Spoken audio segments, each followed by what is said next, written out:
This video is not mine. It is a lecture video given by Thomas Schumann. His real name is Yuri Bezmenov. He gave this lecture back in 1980s. It took me a while to find this golden nugget. And the reason I uploaded this video on my channel is because it is a great lecture that helps us in understanding the current political scenario both around the world as well as in our own country. And I believe it needs to be seen. After watching this, you will be able to relate what is happening today in many Western societies like America and Europe. And unfortunately, it is also happening in India. Since it's a long video, please watch it whenever you have time. And maybe you all get a bit more educated. The video starts now. Subversion is the term, if you look in a dictionary or criminal code to that matter, usually is explained as a part of activity to destroy things like religion, government, system, political, economical system of a country. And usually it's linked to espionage and such romantic things as blowing up bridges, sidetracking trains, cloak and dagger activity in Hollywood style. What I'm going to talk about now has absolutely nothing to do with the cliché of espionage or KGB activity of collecting information. So the greatest mistake or misconception, I think, is that whenever we are talking about KGB, for some strange reason, starting from Hollywood movie makers to professors of political science and quote-unquote experts on Soviet affairs, or Kremlinologists as they call themselves, they think that the most desirable thing for Andropov and the whole KGB is to steal blueprints of some supersonic jet, bring it back to Soviet Union and sell it to the Soviet military-industrial complex. It's only partly true. If we take the whole time, money, and manpower that the Soviet Union and KGB in particular spends outside of USSR border, we will discover, of course there are no official statistics unlike with CIA or FBI, that the espionage as such occupies only 10 to 15% of money, time, and manpower. 15% of the activity of KGB. The rest, 85%, is always subversion. And unlike a dictionary of English, Oxford Dictionary, subversion in Soviet terminology means always a destructive, aggressive activity aimed to destroy the country, nation, or geographical area of your enemy. So there's no romantics in there, absolutely. No blowing up bridges, no microfilms in Coca-Cola cans, nothing of that sort. No James Bond nonsense. It's most of this activity is overt, legitimate, and easily observable if you give yourself time and trouble to observe it. But according to the law and law enforcement systems of the Western civilization, it's not a crime. Exactly because of misconception, manipulation of terms. We think that subverter is a person who is going to blow up our beautiful bridges. No. Subverter is a student who comes for exchange, a diplomat, an actor, an artist, a journalist like myself was 10 years ago. Now, subversion is an activity which is a two-way traffic. You cannot subvert an enemy which doesn't want to be subverted. If you know history of Japan, for example, before 20th century, Japan was a closed society. The moment a foreign boat comes to the shores of Japan, the Imperial Japanese Army politely tells them to get lost. And if American salesman comes to the shore of Japan, let's say 60 or 70 years from now back, and says, oh, I have a very beautiful vacuum cleaner for you, with the good financing, he says, please leave us, we don't need your vacuum cleaner. If they don't leave, they shoot them. to preserve their culture, ideology, traditions, values intact. You were not able to subvert Japan. You cannot subvert Soviet Union because the borders are closed. The media is censored by the government. The population is controlled by the KGB and internal police. With all the beautiful glossy pictures of Time magazine and Magazine America, which is published by the American embassy in Moscow, you cannot subvert Soviet citizens because the magazine never reaches Soviet citizens. It's collected from the newsstands and thrown to garbage can. Subversion can be only successful when the initiator, the actor, the agent of subversion has a responsive target. It's a two-way traffic. United States is a receptive target of subversion. There is no response similar to that one from United States to the Soviet Union. It stops halfway somewhere. It never reaches here. The theory of subversion goes all the way back 2,500 years ago. The first human being who formulated the tactics of subversion was a Chinese philosopher by the name of Sun Tzu.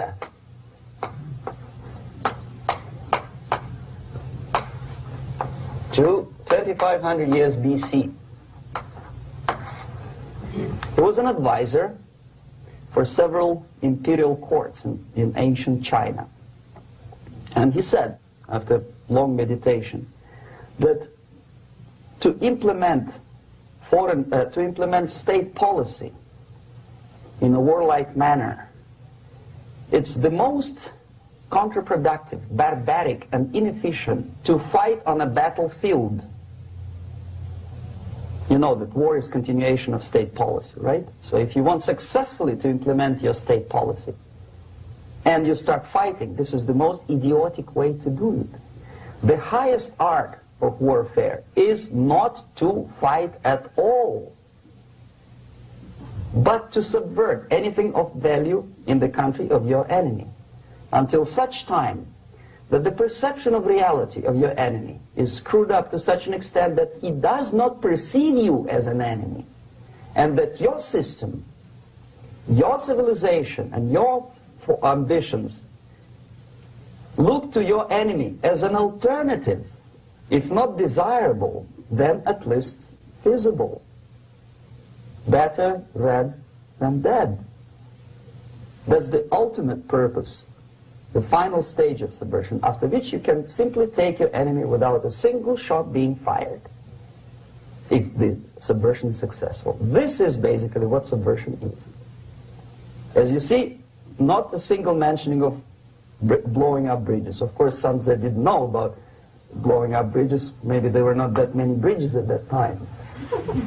But the basics of subversion is being taught to every student of KGB school in USSR and to officers of military academies.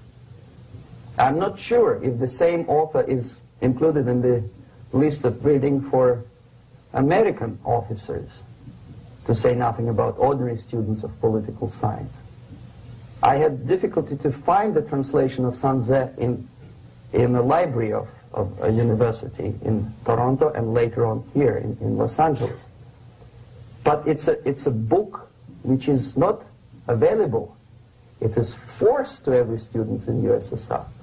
Every student who is taught to be dealing further in his future career with foreigners. What subversion is? Basically, it consists of 4 periods, time-wise. If we start from here and go this way, time, right? This is the beginning point. The first stage of subversion is the process which is called, basically, demoralization. It says for itself what it is.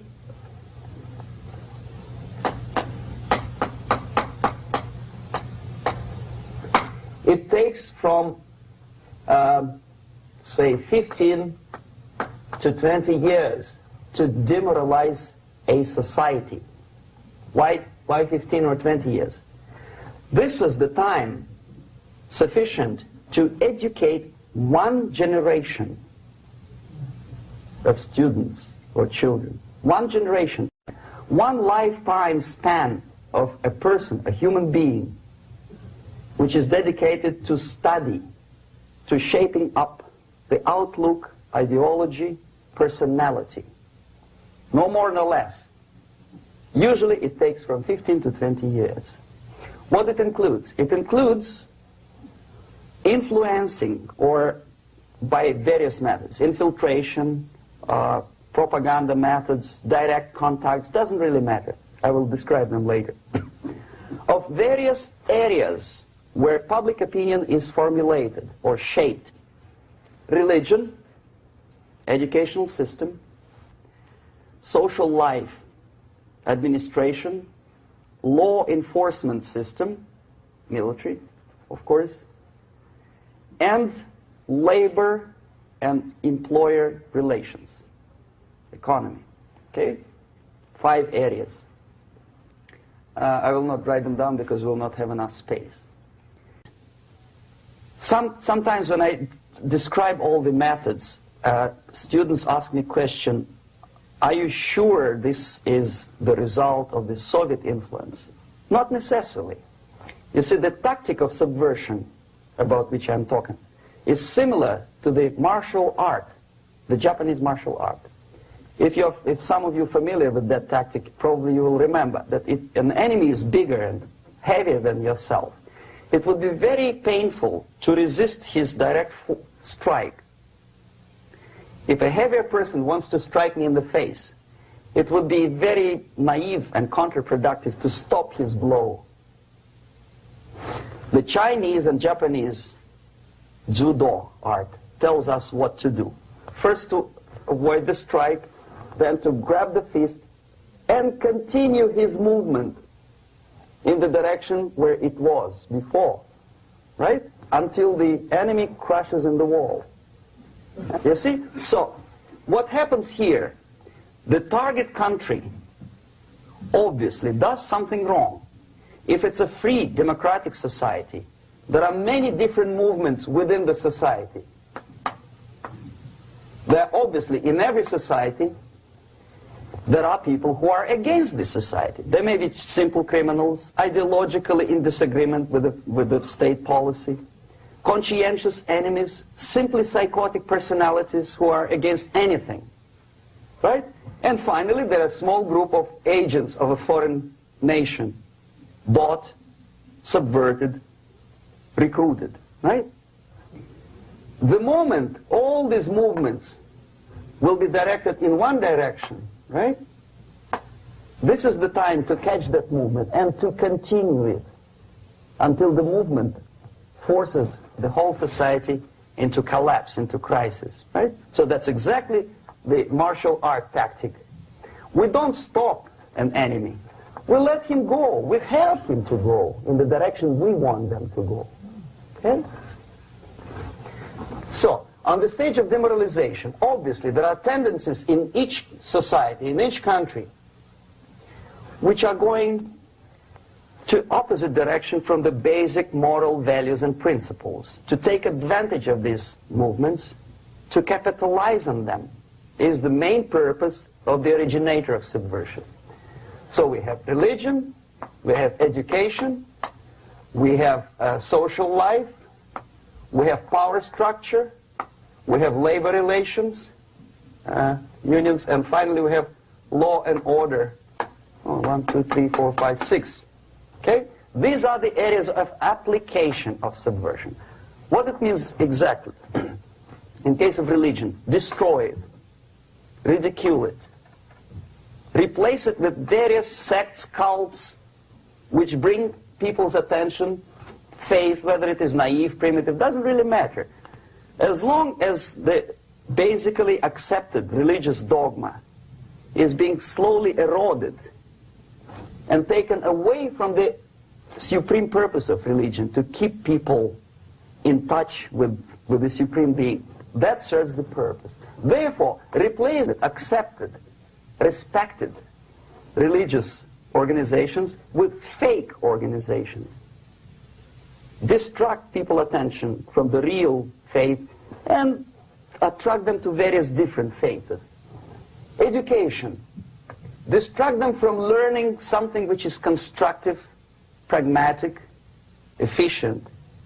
Instead of mathematics, physics, foreign languages, chemistry, teach them history of urban warfare, natural food, home economy, your sexuality, anything, as long as it takes you away.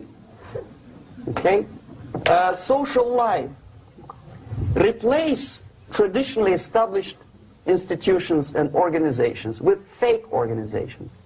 Take away the initiative from people. Take away the responsibility from naturally established links between individuals, group of individuals, and society at large, and replace them with artificially, bureaucratically controlled bodies. Instead of social life and friendship between neighbors, establish social workers institutions. People who are on payroll of whom? Society? No. Bureaucracy. The main concern of social workers is not your family, not you, not social relations between groups of people. The main concern is to get the paycheck from the government. What will be the result of their social work doesn't really matter.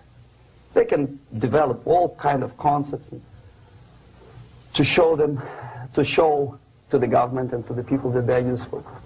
Okay, away from the natural links, power structure.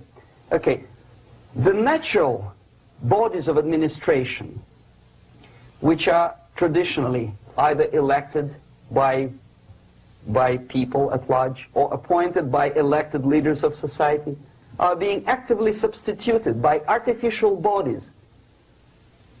The bodies of people, groups of people, whom nobody elected.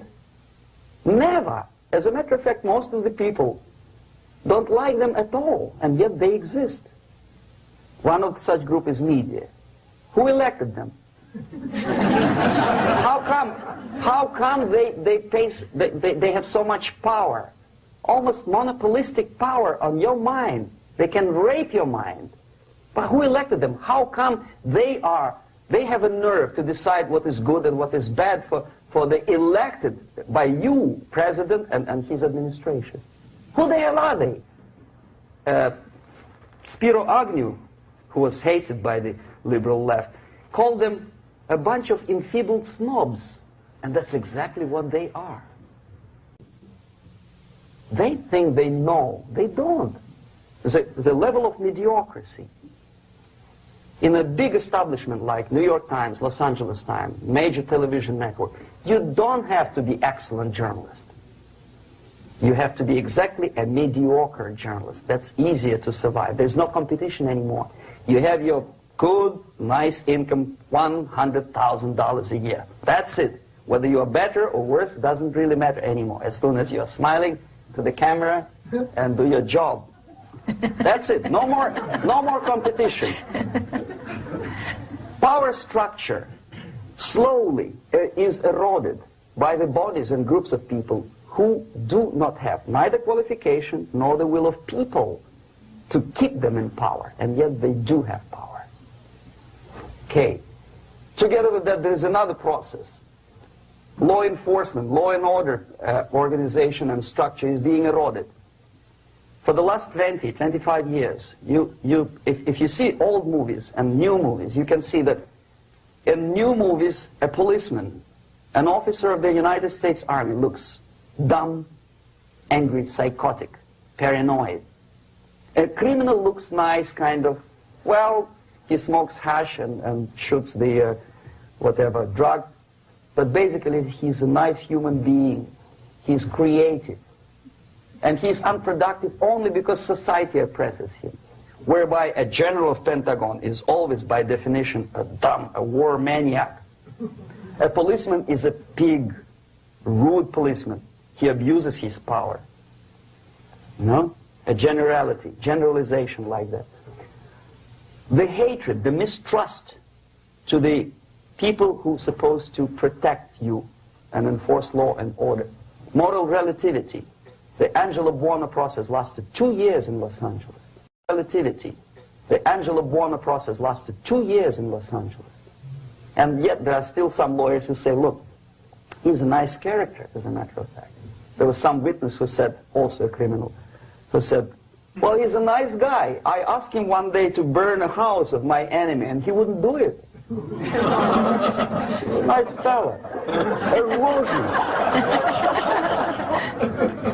A slow substitution of basic moral principles, whereby a criminal is not a criminal, actually. He's a defendant. Even if his guilt is proven, there is still a doubt. To kill or not to kill, to be or not to be. Thou shalt not kill, yes. But this line may not necessarily be applicable to a murderer. Thou shalt not murder. That should be the presumption, not that thou shalt not kill. Okay, labor relations. At this stage, within 15 to 20 years, we destroy the traditionally established links of bargaining between employer and employee. The classical Marxist-Leninist theory of natural exchange of goods. A person A has 5 sacks of grain and person B has 5 pairs of shoes. And the natural exchange without money is when they bargain between each other. And only with the introduction of the third force, C, an entirely third foreign stranger who says, no, don't give him 5 sacks of grain, give it to me, and you give me your 5 pairs of shoes, and I will distribute it accordingly, so that the economy will go. This is the death of natural exchange, death of natural bargaining. Well, trade unions were established 100 years ago. The objective was to improve working conditions and to protect the rights of workers from those employers who were abusing their right because they had more money. Objectively, at that time, initially, the trade union movement did work. What we see now is that the bargaining process is no longer resulting in the compromise, which is leading objectively to betterment of working conditions and increase of salary. What we see is that after each prolonged strike, the workers lose. Even if they have 10% increase of their salaries, they cannot catch up due to inflation and due to missed time. More than that, millions of people suffer from that strike because economy now is interdependent. It's intertwined like one body. If previously steel workers, say 100 years ago, could strike and nobody would suffer, now it's impossible anymore. If a garbage collector strikes today, the rest of the multi-million city is stinking. I mean, there's no more service. In Quebec, for example, we had the electricians who were on strike in the middle of winter. You can freeze your bottom, and they still were on strike. Did they catch up with the salary? No, they lost. Who benefited? The leaders of trade unions. What is the motivation for strike? Improving of a worker's condition? No, obviously it's not. Then what is it? Ideology. To prove to these capitalists. And the obedient horde of workers, like sheep, follow these people. And they cannot disobey. Why? Because if they do, you know what happens to them. Pickets, murders, shooting truck drivers by picketers. In Montreal, for example, I saw with my own eyes when I was correspondent of CBC International, Canadian Broadcasting Corporation, when the workers of aircraft factory destroyed computers and the equipment in the factory. And the administration employed strike breakers. Their cars were turned upside down and burned. Their houses were burned. Their kids were intimidated. And some victims were there. Of that you can be sure. Why? To improve conditions of workers? No. Ideology. Okay, so this is what happens basically. It may or may not happen without the help of the Soviet Union. But the natural tendencies are being greatly taken advantage of and capitalized by the Soviet propaganda systems. How? Whenever trade union strikes, we have influx of propaganda, mass media, ideological dissemination. The workers' right, and we repeat it like parrots. Yes, workers' right. Whose rights? Workers? No. The only freedom of worker to sell his labor according to his own desire and will is taken away from him. By whom? By trade union boss. Unlimited power is given. Responsibility. I want to sell my labor not for $2.50 an hour, but for $2. I don't have right. My freedom is denied to me. I know that if I sell my work for $2 an hour, not for $3 an hour, I will compete better with the other guy who is lazy and more greedy. I don't need $3. I need only $2. No. I was made to believe by media, by business, by advertising agencies that I need more and more and more. Have you ever heard any advertising on TV to consume less? No. No way.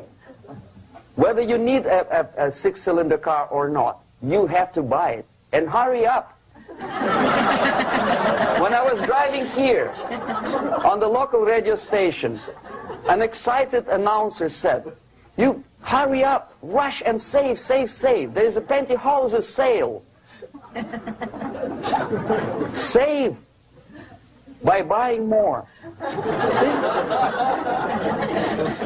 Of course. It would be too naive to expect that KGB makes that advertising agency to do such a crazy commercial. No, of course not. But what we did when I was working for Novosti Press, we would snow plow editorial offices, student organizations, religious groups with literature of class struggle, if not directly Marxism-Leninism propaganda, then a propaganda of a legitimate aspirations of working class, betterment of life, equality. Equality, mind you. President Kennedy once said, we will make America to believe that people are born equal. Are people born equal? Is there any mentioning in the Bible or any other holy scripture in any religion, if you don't believe me, go to the library and check it. There is not a single word about equality. Just the opposite. By your deeds, God will judge you. What you do is important. The merit of your personality. You cannot legislate equality. If you want to be equal, you have to be equal. You have to deserve it. And yet we build our society on the principle of equality. We say people are equal. We know it is false. It's a lie. Some people are tall and stupid. Others are short, bold, and clever.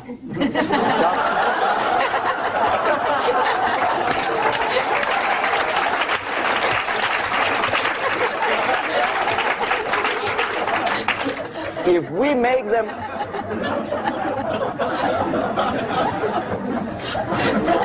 we make them equal by force, if we put the principle of equality in the basis of our socio-political structure, it's the same thing as building a house on sand. Sooner or later it will collapse, and that's exactly what happens. And we, as Soviet propaganda makers, are trying to push you in the direction which you go yourself. Equality, yes, equality. People are equal. Land of equal opportunities. Is it true or not? Think about it. Equal opportunities. Should there be equal opportunities? For me, and for a lazy bastard who come here from some other country and immediately registers as a welfare recipient, benefits? I never received a single dollar. No, sorry, I did receive once. But I never applied for welfare. For the 13 years, I took any job. Security guard, journalist, taxi driver, anything. Well, I was restless, but some people don't like it. They immediately. So why should we have equal opportunities? Why? The equal opportunity to excel. Equal opportunity in equal circumstances, yes, but you know people are different. To excel, yes, provided we reach the same level of excellency, perfection, which is hypothetical, distant future. Yes, maybe. But we know perfectly well that even with the best intentions, people could not be equal. Why should we have equality in the, say, legal system? Myself, I'm considering myself a law-abiding citizen, and a person who comes here to rob and shoot, say, the United States administration under Carter imported thousands of Cuban criminals. They were non-criminals, yet they were accepted. Do you think it's fair if myself and my wife from Philippines, who work like a, excuse me, horse as a lab technician in the hospital, should have the same rights as a criminal from Cuba? Why? And yet we repeat as parrots, equality, equality, equality. And the Soviet propaganda system helps us to believe that equality is something which is desirable. Democracy, as it was established by fathers of this country, of this system in the last century, is not equality. It's the system where different people, unequal people, have a chance to survive and help each other in constant competition, in constant perfection, not in equality, which is superimposed from a godfather or a nice person in Washington, D.C. And the absolute equality exists in Soviet Union, quote-unquote equality. Everybody is equal in dirt, except some people are more equal than the others in Politburo. So, the moment you bring a country to the point of almost total demoralization, when nothing works anymore, when you are not sure whether it is right or wrong, good and bad, but there's no division between evil and good, when even the leaders of church sometimes say, well, violence for the sake of justice, especially social justice, is justified in the countries like Nicaragua, El Salvador, well, maybe Rhodesia, and we listen to them and say, yeah, probably it's true. Is it true? No, it is not true. Violence is not justified, especially for the sake of quote-unquote social justice introduced by Marxist-Leninists, that is my former colleagues from Novosti Press Agency. Okay, so we reached that point. The next step is destabilization.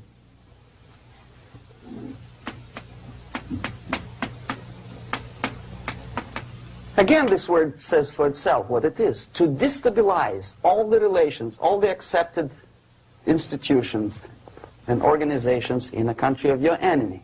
How you do it? You don't have to send a battalion of KGB agents to blow up bridges. No. You let them do it themselves. The area of application is, again, it's narrower now. Not like the previous case. The overt legitimate actions of the KGB in this case would be hardly noticeable. There is no crime if a professor who recently went to USSR introduces a course of Marxism-Leninism in a Californian college, for example. Nobody is going to come to his doorstep and say, okay, mister, come, you are under arrest. No, it's not a crime. It's not even considered a moral crime against your country. So the area of application here is narrowing down to economy, again labor relations, right? To law and order, plus military. And economy, law and order. Yes, and again the media, but wider scope, little bit different. I'll explain it later. Okay, basically 3 areas. Economy. The radicalization of bargaining process.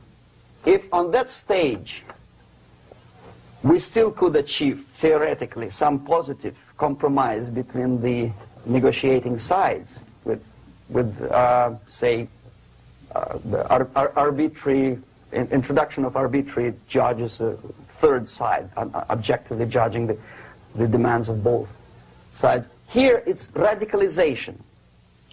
On the stage of destabilization, we cannot come to compromise even within a family. The husband and wife couldn't figure out which is better, Husband wants his kids to eat at the table, and wife wants a child to roam around the room and drop food all over the floor. They cannot come to compromise unless they start a fight.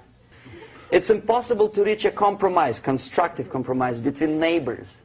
Some people say, I don't like you to watering your lawn at that time because exactly at that time I'm walking my dog and he's getting nervous. He cannot pass his bowels, you know. So they cannot compromise. They go to a civil court or something like that. Radicalization of human relations. No more compromise. Fight, fight, fight. The normal, traditionally accepted relations are destabilized. The relations between teachers and students in schools and colleges. Fight. The relations in economical sphere between laborers and employers are further radicalized. No more acceptance of the legitimacy of demands of workers. Unlike Japanese, with the theory Z, if you ever heard about it, where the workers are involved in the decision-making process, therefore they don't have moral incentive to fight their bosses. In the United States, it's just the opposite.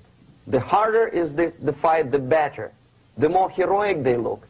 When the Greyhound network was on strike recently, the correspondents of local TV networks all over the United States were approaching the strikers, and they say, oh yes, we are doing something nice. They look like heroes and they were proud. There was some family, the husband was a bus driver. Now they decided in a protest against the bosses to camp somewhere in the forest. And they were presented to the audience as a heroic, nice people. You see? The violent clashes between passengers, picketers, and the strikers are presented as something normal. 10, 15, 20 years ago, we would be angry, say, why so much hatred? Today we are not. We say, well, commonplace. Radicalization, militarization sometimes. As I explained on that stage, I took a step a little bit further. Shooting people. Okay, law and order now also is pushed into the area where previously people settled their differences peacefully and legitimately. Now we are getting with this court cases in the smallest irrelevant cases. We cannot solve our problems anymore. The society at large becomes more and more antagonistic between individuals, between groups of individuals, and the society at large. The media puts himself in the opposition to the society in general, at large. Separate, alienated. Okay? On that stage, you remember I was talking a couple of hours ago about the sleepers. That's when the students from, say, United States, if they are trained in Lumumba University, or developing nations, that's the students I was dealing with, are being sent back from the Soviet Union here. Or if they were already in the United States, in the country, which is the object of subversion, they spring to action. The sleepers go up. They slept for 15 to 20 years. Now they become leaders of groups, preachers, I don't know, public figures. Prominently they actively include themselves in a political process. All of a sudden we see a homosexual. 15 years ago he did his dirty job and nobody cared. Now he makes it a political issue. He demands recognition, respect, human rights, and he rallies a large group of people. And there are violent clashes between him and police, his group and ordinary people, no matter what. It's black against white, yellows against green, doesn't matter where the division line goes. As long as this group come into antagonistic clash, sometimes militantly, sometimes with firearms, that is destabilization. process. The sleepers, many of whom are simply KGB agents, become leaders of the process of destabilization. Doesn't mean that Comrade Andropov sends Comrade Ivanov to the United States. The person who takes care is already here. He is a respected citizen of the United States. Sometimes he gets money from various foundations for his legitimate struggle for, I don't know, human rights, women's rights, kid lib, prison lib, whatever. There are sympathetic Americans who donate their money to him.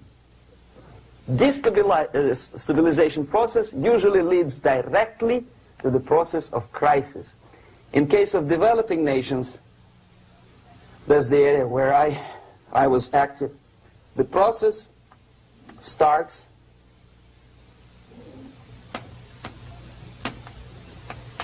when the legitimate bodies of power, the social structure collapse. It cannot function anymore. So instead, we have artificial body injected into society, such as non-elected committees. You remember I was talking about them here. Social workers who are not elected by people, media who are self-appointed rulers of your opinion, some strange groups which claim that they know how to lead society forward. They don't usually. All they care is how to collect donations and sell their own concocted ideology, mixture of religion and ideology. Here, we have all this artificial body claiming power. If the power is denied to them, they take it by force. In case of Iran, for example, all of a sudden we have revolutionary committees. What kind of revolution? There was no revolution yet, and yet they had the committees. They were taking power of judgment. They had the power of execution, they had the power of legislation, and that they had the power of judicial. All of them combined in one person, who is half-baked intellectual, sometimes graduated from Harvard University or Berkeley. He comes back to his country and he thinks that he knows the answer to all the social, economical problems. Okay?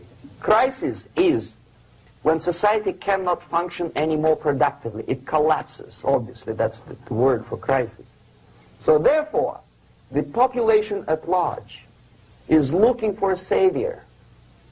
The religious groups are expecting a messiah to come. The workers say, we have family to feed.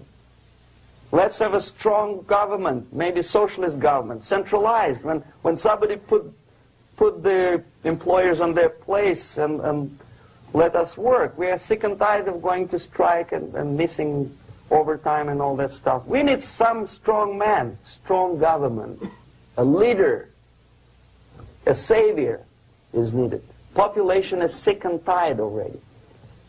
And here we are. We have a savior. Either a foreign nation comes in, or the local group of leftists, Marxists, no matter what they call themselves, Sandinista, a reverend or some sort, Bishop Muzureva, like in Zimbabwe, doesn't matter. A savior comes and says, I will lead you. So we have two alternatives here. Civil war and invasion. Okay? See how it goes? Civil war, we know what it is. Lebanon is the best example. The civil war, which was artificially implanted in Lebanon by injection of force of PLO, Palestinian Liberation Organization. Invasion we have in many other countries like Afghanistan, name any East European country, it was invaded by the Soviet army. But the result is the same. The next stage is normalization. Normalization is a very ironic word, of course. It is borrowed from 1968 situation in Czechoslovakia, when the Soviet propaganda, and after them New York Times, declared the country is normalized. The tanks moved into Prague, so there is no more Prague Spring, there's no more violence, normalization. At that stage, the self-appointed rulers of the society don't need any revolution anymore. They don't need any radicalism anymore. So this is the reverse from destabilization. Basically, it is stabilizing the country by force. So all the sleepers and activists and social workers and liberals and homosexuals and professors and Marxists and Leninists are being eliminated physically sometimes. They've done their job already. Okay? They are not needed anymore. The new rulers need stability to exploit the nation, to exploit the country, to take advantages of the victory. Okay? So no more revolutionaries, please. And that's exactly what happens in a number of countries. You remember Bangladesh? This is the crisis in which I was instrumental. First they had Mujibur Rahman. In 1971, he was the leader of People's Party, Awami League, with mustache like Stalin. He was in Russia many times. In 5 years, he was shot by his former colleagues, Marxists. He fulfilled his function. In Afghanistan, it happened 3 times. First there was Taraki, then there was Amin, now there's Babrak Karmal. They killed each other successively, one after another. The moment he fulfills his duty, the first one demoralized country, the second destabilized, the third one brought it to crisis. Goodbye, comrades. Babrak Karmal comes from Moscow and put into the seat of power. Same thing happened in Grenada recently. Maurice Bishop, Marxist, was killed by Austin, what's his name, General something, who was also a Marxist. Right? So no more revolutions, please. Normalization now. From now on, no more strikes, no more homosexuals, no more women lib, no more kid lib, no more lib, period. Good, solid, democratic, proletarian freedom. That's it. Now, to reverse this process takes enormous effort. When today, United States had to invade Grenada to reverse the process of subversion. Some people say, boy, this is not good, it's not kosher to invade the beautiful country, island of Grenada. Well, why didn't you stop the process here, when Grenada was just approached by leftists? Why not to prevent Maurice Bishop to come in power in the first place? Did Grenadians want him? Very questionable. They didn't know who was Maurice Bishop in the first place. He came to power by coup d'etat himself. Okay? No, we let the situation develop further and further and further until the crisis and normalization very soon. And then the United States decided to invade country, discovering that the country was absolutely a military base for the Soviet Union. Of course it's a drastic measure. Of course it's a pity that Marine Corps had to lose, what, 17 lives. Very bad. Why not to stop the process before it comes to crisis? Oh no, intellectuals will not let you. It's interference into domestic affairs.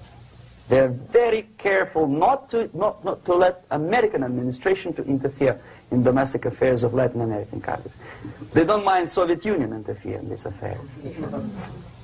Okay. So to reverse this process, from here, it takes only and always military force. No other force on earth can reverse this process at this point. At this point, it does not take military invasion of the United States Army.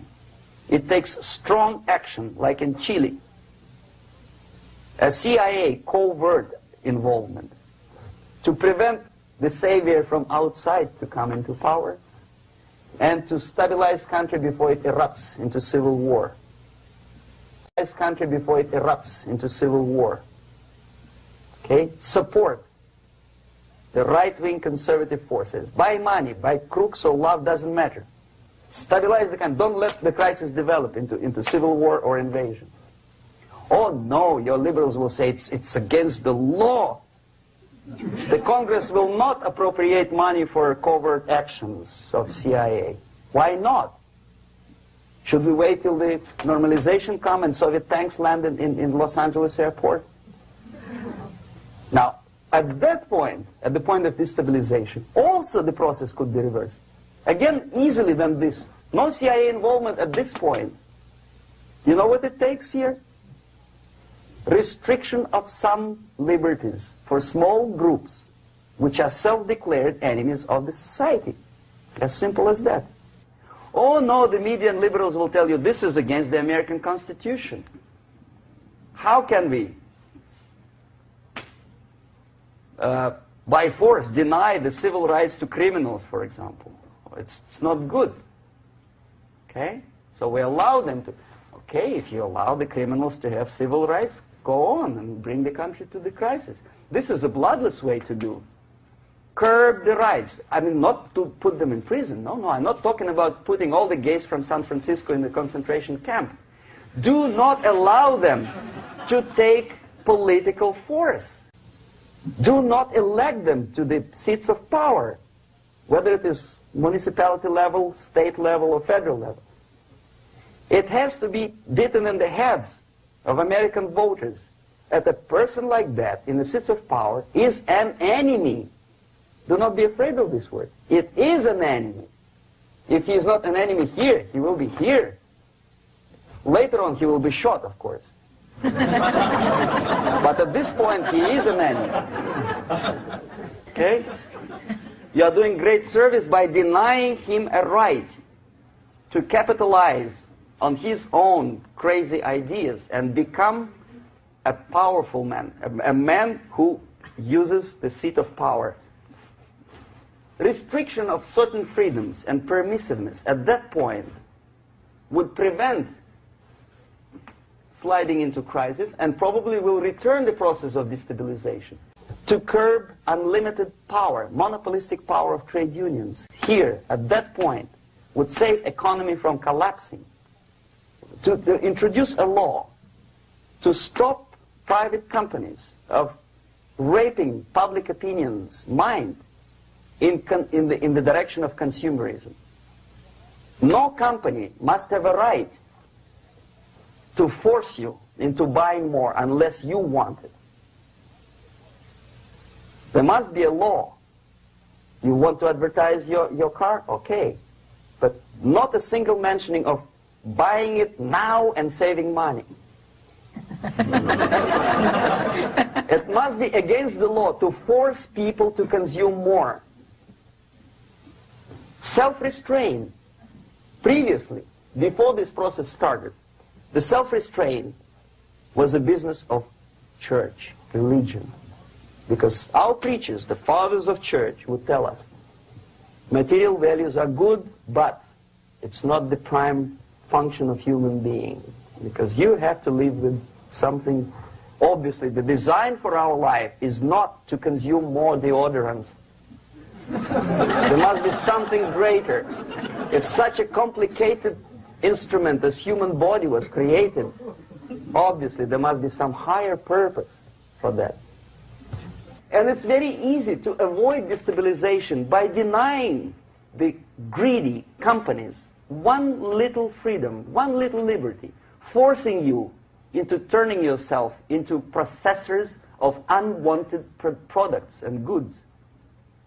They turn you into machines, like the worm who there's inlet and outlet. So, and how long an average appliance lasts these days? Less than a year. Why? Where's workmanship? Oh, we want you to buy more. Okay. Destabilization process could be easily overcome if, as I say, the society, by its own will or after persuasion by the leaders, will come to the idea of self-restraint. It's so hard we want to consume more, but you have to. Unless you will come to this stage, when, as we say in Russia, if Sahara Desert ever becomes a communist state, there will be shortage of sand. So you have to curb your... You have to curb your expectations at this point before it's too late. But no, we don't want to do it. Demoralization process Again, it's the easiest thing to reverse. First of all, by restricting import of propaganda. The easiest thing to do. Unlimited, unrestrained import of Soviet literature, Soviet journalists, giving Soviet propaganda and ideological agitators equal time on American TV network. It has to be stopped. And it's easy. They won't be offended, mind you. As a matter of fact, they will respect America more.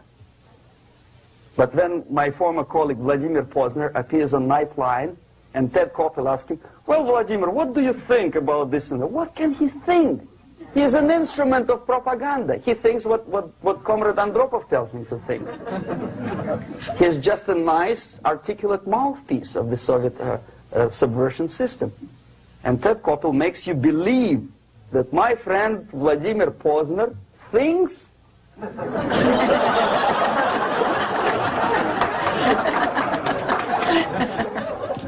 the process of demoralization may not have started at all if at that point the country, which is a recipient of subversion, actively, not violently, but actively, prevents importation of foreign ideology. I don't want America to follow the pattern of ancient Japan. You don't have to shoot every foreigner when it approaches the sacred borders of the United States. But when he offers you a junk in the disguise of very shiny something, you have to tell him, no, we have our own junk.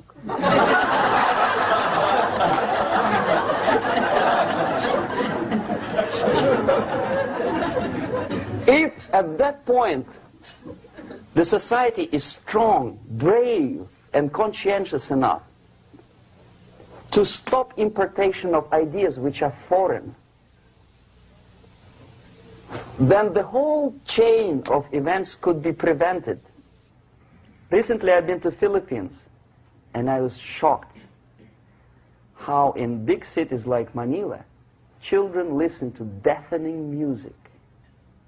A melodious nation with long traditions of good, nice ethnic music, introduced by Spanish long time ago, maybe 2 centuries, 3 centuries ago, I don't remember how long. All of a sudden listen to musical garbage, blasting their radios at full blast, at full volume. Why? In India, I spent many years watching the reactions of Indians walking out of movie theaters after seeing Hollywood production. They couldn't figure out why Americans are so wasteful. They smash their cars, their shiny cars, every 5 minutes. How come they shoot each other for $500,000? Is it true that they're so obsessed with sex? Can you imagine showing a movie where each 5 minutes there's a copulation on the screen to a country like India with long tradition of respect to these private matters, or to Pakistan? And United States expect these people to respect you? No way. Oh yes, they will see the movie, they'll pay 5 rupees to see that garbage, but they walk out and will tell their kids, don't respect Americans, don't be like Americans. See? So, the process of demoralization could be stopped right here, both as an expert and as an import. And that takes one step, one very important thing to do. You don't have to expel all the KGB agents from Washington, D.C.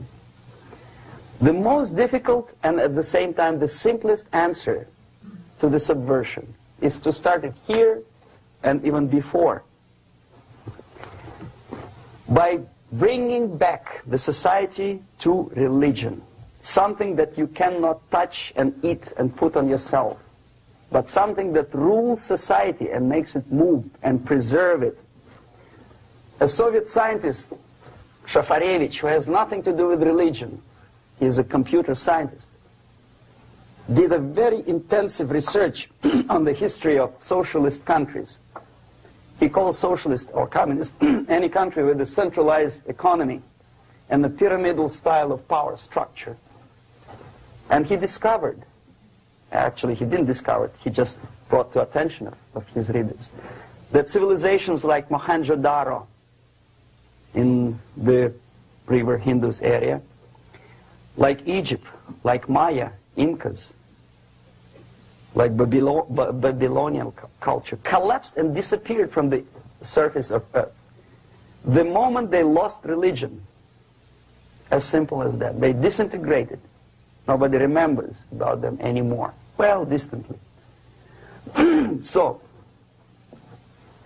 the ideas are moving society and keeping mankind as a society of human beings, intelligent, moral agents of God.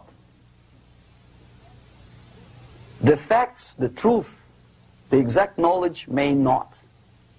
All the sophisticated technology and computers will not prevent society from disintegrating and eventually dying out. Have you ever met a person who would sacrifice his life, freedom, for the truth like that? This is truth. I never met a person who said, this is truth and I'm ready to shoot me. To defend the truth.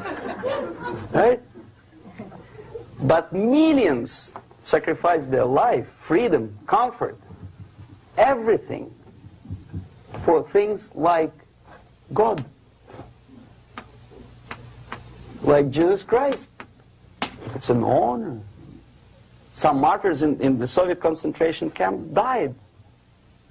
And they died in peace. Unlike those who shouted, "Long live Stalin," knowing perfectly well that he may not live long. Something which is not material moves society and helps it to survive. And the other way around. The moment we turn into 2 by 2 is 4 and make it a guiding principle of our life, our existence, we die. Even though this is true, and this we cannot prove. We only can feel and have faith in it. So the answer to ideological subversion, strangely enough, is very simple.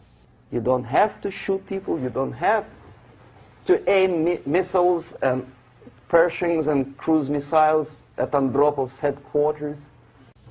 You simply have to have faith and prevent subversion. In other words, not to be a victim of subversion. Don't try to be a person who in judo is trying to smash your enemy and being caught by your hand. Don't strike like that. Strike with the power of spirit and moral superiority. If you don't have that power, it's high time to develop it. And that's the only answer. That's it. Thank you.